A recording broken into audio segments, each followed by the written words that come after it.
오늘 나오는 본문은 세상 법정에서 하나님을 믿는다고 하는 사람들, 하나님을 사랑하는 사람들이 서로 대치하고 있는 모습을 보여줍니다.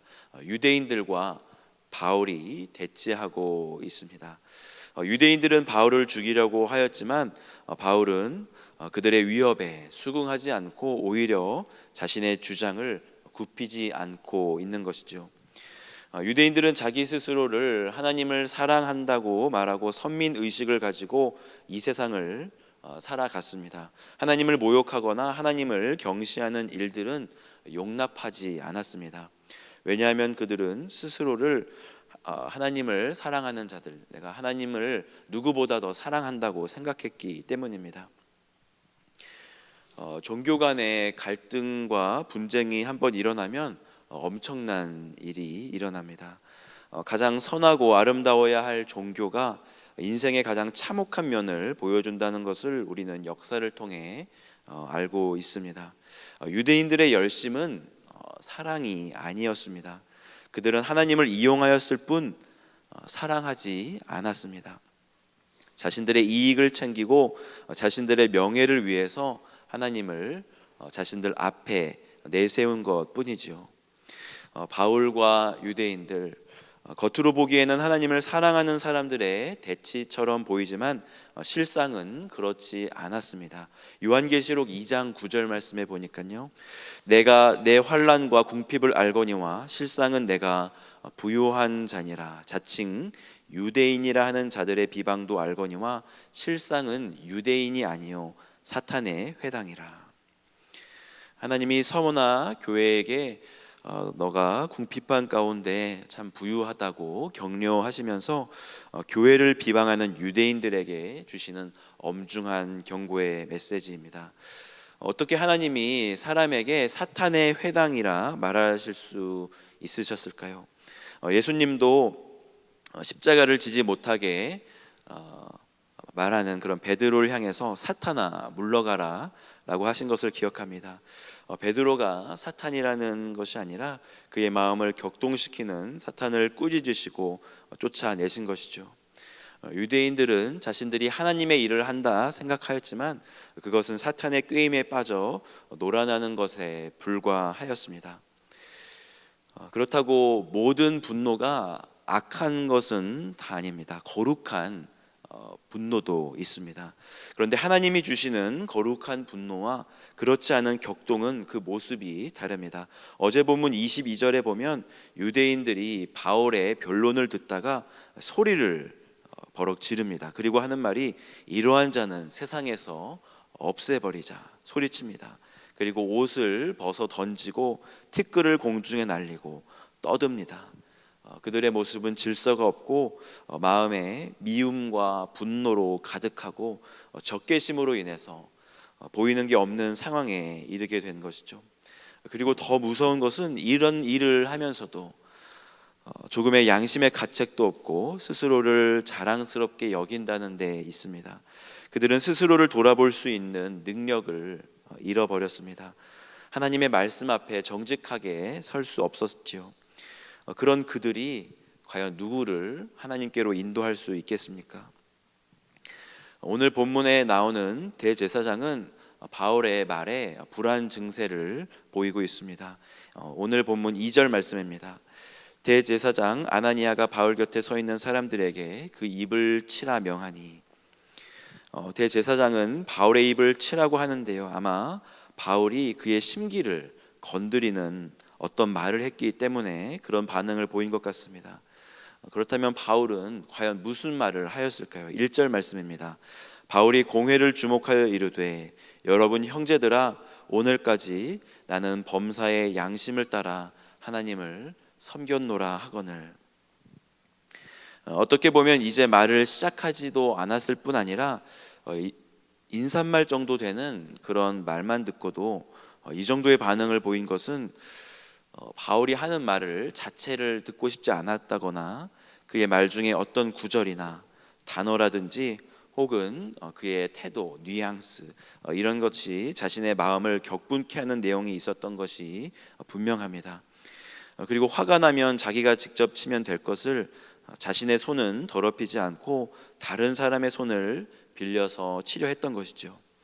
만약 대제사장 아나니아가 다른 사람의 손을 빌어서 바울을 정말로 한 대 쳤다면 그는 마치 빌라도처럼 나는 깨끗하다고 손을 씻었을지도 모르겠습니다. 그리고 자기는 정말 진심으로 죄가 없다고 여겼겠지요. 그런데 지금 바울은 오히려 자기가 죄가 없다고 말합니다.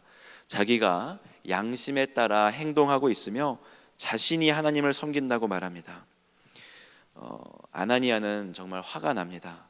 내가 지금 너를 정죄하고 있고 내가 너를 이단이라 말하고 있고 하나님을 거역하였으며 양심이 화인 맞은 자라고 하고 있는데 어째서 반론을 하는가? 입을 치라고 명령하는 것이죠. 바울은 그에게 말합니다. 3절 말씀입니다.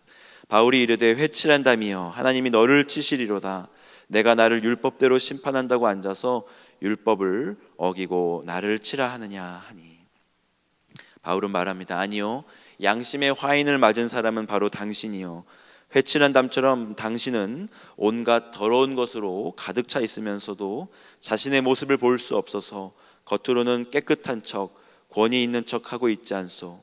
하나님은 오히려 당신을 치실 것이요, 율법을 지키지도 못한 자가, 아니 율법을 경시하고 무시하며 어기는 자가 율법을 지키지도 못한다는 이유로 나를 치라 하는 것입니까? 그러자 옆에 있는 이들이 바울에게 말합니다. 하나님의 대제사장을 내가 욕하느냐? 바울은 그가 대제사장인 줄 몰랐다고 하며 성경의 말씀을 인용합니다. 사실 바울은 공회를 잘 아는 사람이었습니다. 무슨 옷을 입고 있는지, 대제사장이 어디에 앉아 있는지, 어떤 식으로 말하는지를 만 봐도 저 사람이 대제사장인 것을 금방 알았을 것입니다. 하지만 그의 행동이 대제사장답지 않았기에 바울은 대제사장 앞에서 당당하게 말한 것이죠. 하지만 상황을 잘 봐가면서 말했어야 했습니다. 지금 그가 어떤 상황에 있습니까? 사이비 종교 집단 같은 광신적인 폭도들 사이에서 또 절대 권력을 휘두르는 지도자 앞에 있는 것입니다. 지금 이 상황에서 누가 더 힘이 센지 힘겨루기를 하는 것은 결코 도움이 되지 않는 것이죠. 만약 여기에서 재판이 그대로 흘러갔다면 보나마나 형장의 이슬이 되었을 것입니다. 하지만 그는 자신이 바리새인이라는 것과 죽은 자의 부활이 있음을 밝힐 때 공회 안은 싸움터가 되고 맙니다. 7절 말씀 함께 보겠습니다. 그 말을 한즉 바리새인과 사두개인 사이에 다툼이 생겨 무리가 나누어지니. Elephant in the room이라는 표현이 있습니다. 모든 사람이 알고는 있지만 아무도 언급하거나 논의하고 싶어하지 않는 논쟁적인 그런 문제를 가리키는 표현인데, 사두개인들과 바리새인들 안에 있는 그런 논쟁이 그런 코끼리 같은 그런 논쟁이었습니다. 분명히 실존하고 분명히 존재하고 눈에 보이는데 아무도 말을 하지 않는 것입니다. 그러면서 그들은 거룩한 척, 경건한 척, 하나님의 백성인 척 살아가는 것이죠. 사도 바울의 말 한마디에 크게 떠들고 다투며 또 큰 분쟁이 생겨서 오히려 로마의 천부장이 그들 사이에서 바울을 구하여 주고 안전한 영내로 들어가게 합니다. 한 죄인을 잡아서 죽이려고 마음에 분이 가득했던 유대인들, 그들이 이곳에 분을 가지고 이곳에 모인 이유는 자신들이 의롭다고 생각했기 때문입니다. 자신들이 의로웠기 때문에 이곳에 모인 것이죠. 그런데 아이러니하게도 그들은 죄인이었습니다. 여러분, 혹시 우리 마음속에 가득한 죄가 있음에도 불구하고 그 죄를 보지 않고 해결하지 않고 회개하지 않고 거룩한 척, 깨끗한 척, 또 의로운 척 하면서 다른 누군가를 정죄하고 있지는 않습니까? 교만의 우상이 우리 마음 한중간에 버젓이 있는데 그냥 포장지 하나 같은 걸로, 헝겊 같은 걸로 덮어놓고 있지는 않으신지요? 하나님의 은혜로 내 눈에 있는 들보가 보여지는 이 아침이 되기를 소망합니다. 이 시간 말씀을 놓고 함께 기도하겠습니다.